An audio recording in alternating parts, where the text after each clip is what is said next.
Time now for Built for Success, presented by Ram Trucks. We got an early season top 10 matchup. Number 3 Texas is in Ann Arbor facing number 10 Michigan. It's a rare matchup. Got two of the winningest programs in college football history.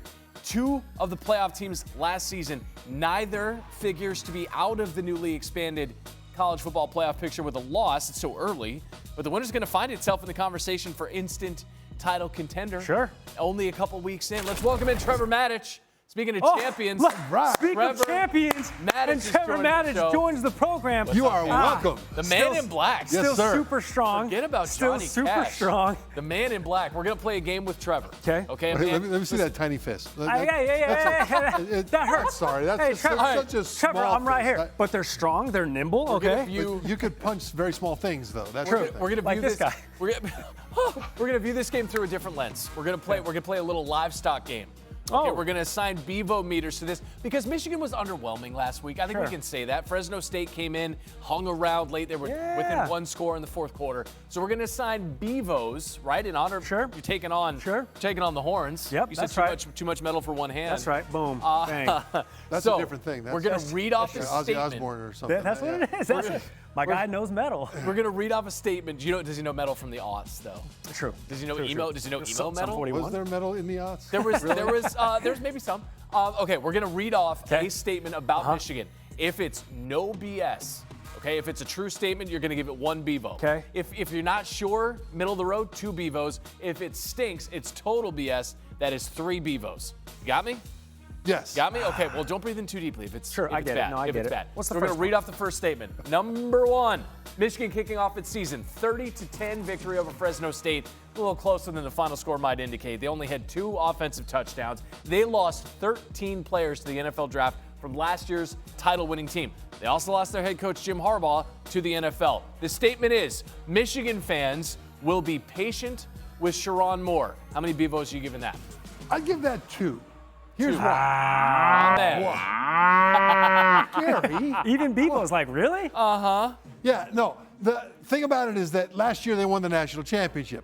Fans are now spoiled. But Michigan fans are smart. And they know that Sharon Moore came in as a new head coach with having to replace 10 of 11 starters on offense, including the entire offensive line and quarterback. Is it Sharon Moore's fault that his top 2 quarterbacks on the depth chart against Fresno State combined for 0 completions last year in a season where they blew out most teams that they played?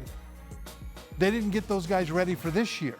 Is that Sharon Moore's fault or is that Jim Harbaugh's fault? Michigan fans understand this. Okay, Gary, how many Bevos you giving this? Give me 3. I need all 3 of them. Yes, Sharon Moore is officially the head coach this year, but he got a little warm-up last season as he was the guy filling in for Harbaugh. And listen, heavy is the head that wears the crown, right? These are the defending national champs. Yeah. This is Michigan. You can go to the portal. You can be one of the best recruits in the nation. This is one of those programs that's supposed to just reload, and fans expect that. Heavy is the what? Heavy is the head that wears the crown. No, Boom. I think it's when you're the king. I think it's heavy as the crown that wears the head. That too? Yeah. Maybe not. Maybe not. I'm not sure. I think I've always said it your way. I'm giving it 2 Bevos. I think Michigan fans are smart. I think they are also delusional. Okay. Because they were the ones, they were going to run off Jim Harbaugh just a couple years ago. Because they know where you live. Couldn't beat Ohio State. They know where to find me. I'm here in Bristol. But they were going to run off Harbaugh. So I don't think they're going to give Moore too much latitude. Maybe 1 adjustment season, but next year he's going to have to bring it. But he's not going to lose his job this year. Let's move on. We mentioned the 13 players that Michigan lost to the draft. Among those, Blake Corum, leading running back. Among them, J.J. McCarthy. He's now quarterback in Minnesota, although injured. My question is here, Michigan, the statement, Michigan will struggle offensively this season. How many Bevos you giving that, Trev?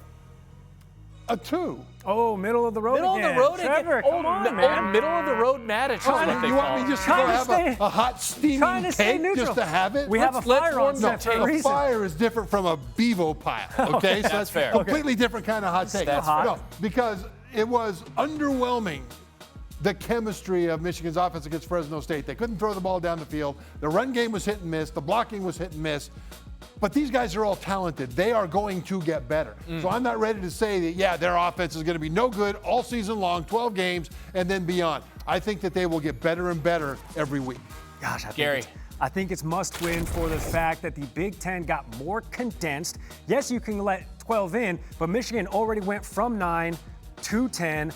Ohio State looking like the cream of the crop. If they win, cool. So at this point, you're hoping for Michigan to be an at-large. I don't know about that. They have to have a statement win, and there's no bigger statement than beating Texas, the number 3 team in the country. Offensively, are they going to struggle this season? 100%, yes. They will. What do we say about 2 quarterbacks? I'm also, if you got 2 quarterbacks, you ain't got no quarterbacks. Correct. And we said it in unison sometimes, right? Sometimes we say it in stereo. And so I'm giving it 1 Bevo. Whose fault is that? I mean, maybe now the quarterback stepped up. Yeah. Orgy and Warren, Hence nobody number 2 on question number 1. stepped up. Sure. Okay. Yeah. So now we move on to the next question, and it does include the expanded college football playoff scenario. Last year, defending champion Michigan ran through Alabama, exorcised the demons. They went through and got that done, right? You've seen Poltergeist. You know what it is. This house is clean. So they went ahead and they did that. What about this one here? 12-team. Give us your Bevo meter. It's a 12-team playoff. This is a must-win for Michigan, Trev. Come on, Trev. 3. Total BS. This is Gary's bathtub. Trevor! Filled with Bevos. First of all, I only have stand-up showers. It's more efficient. Your poor dog. Wait, this is not a must-win? I got to get that vision out of my head. Why? Yeah, well, hey, it's efficient. Military showers. Quick. Water's expensive.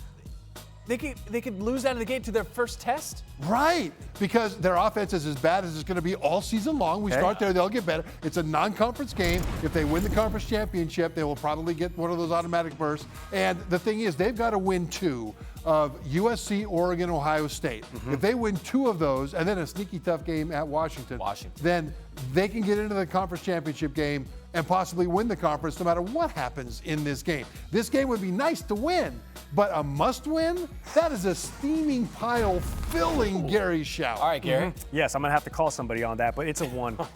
This is a must-win because of what Trevor just said. That schedule entails USC, Oregon, Ohio State, Washington. That is insane. And if you lose to all of those Big Ten guys, there's no way you're going to win the conference. So then at that point, it's like there's so many other teams that we've seen just 1 week into the season that already have my mind tabbed as at-large bids. That's 4 losses if they play the way they did against Fresno State. Oh, sure. Every single one of those. Yeah. Oregon, Do you have a calendar? Washington. Because those games are after Fresno State. They have a chance to get better with the new guys. They also have a chance to not look good at all Saturday against Texas. Hazmat to your shower, Gary. If they lose to Ohio State, got if Michigan does not win the Big Ten, then it's going to come down to resume. This is a massive resume opportunity. I want to move forward. Speaking of Texas, we've shown so much love to Michigan so far. Texas lost a ton of talent to the NFL. Well, a lot of questions about Michigan. True. They had 11 players, these Longhorns did, taken in the draft back in April.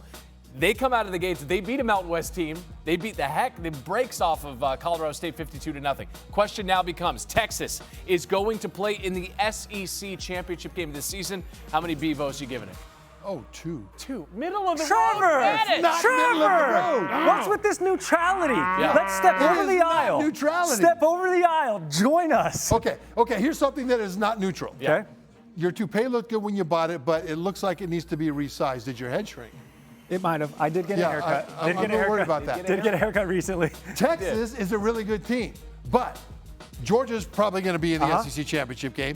Ole Miss is lights out. Alabama isn't going away. Tennessee has a puncher's chance with that passing game. Missouri has a more favorable schedule to get to the SEC championship game than Texas does, and Missouri right now is a top 10 team. So these are all teams competing for that other spot with Georgia. Texas is one of them that's very good. But if you say that it's a 1, they're going, you're nuts. If you say it's a 3, no way, you're nuts. There's a lot that can happen. That makes it a 2. What about you? Are you nuts? I guess I'm nuts. Listen, Trevor's playing it safe. He also bowls with the bumpers on. Give me a 1. Yes, Ole Miss hung up 76. Yes, Alabama hung up 62. But Texas hung up 52. And recency bias, I like what Quinn Ewers is doing. They lost their top 5 offensive weapons from last season, and that team just reloaded, Trevor. So give me Texas in the SEC championship in their maiden voyage in the conference. Texas in the portal. I didn't say they're going to win it. I'm just going to say they're playing in it. And in the NIL was collecting infinity stones. They took one of Bama's wide receivers. They added talent offensively. Every team you mentioned, Trevor, besides Georgia, the best quarterback in that group is Quinn Ewers. 1 Bevo. Texas is playing Georgia in the SEC championship game. That is Trevor Matich. Who's going to win on Saturday, Michigan or Trevor, Texas? you can help join us with the right pick. Who's going to win? Texas wins. Thank Texas wins. Let's Hey, go. we're back. Texas Trevor, we're wins. so And back. Trevor actually did say by We one. are so You said 5 or 6 touchdowns, right? Thank you for not not. going to be close. Thank you for not fist bumping me my because that God, would have my just really. Correct. Really. Oh, he just stole my. He's got frying pan hands, that Trevor Matich. He does. Thanks, Trev. Yeah. How much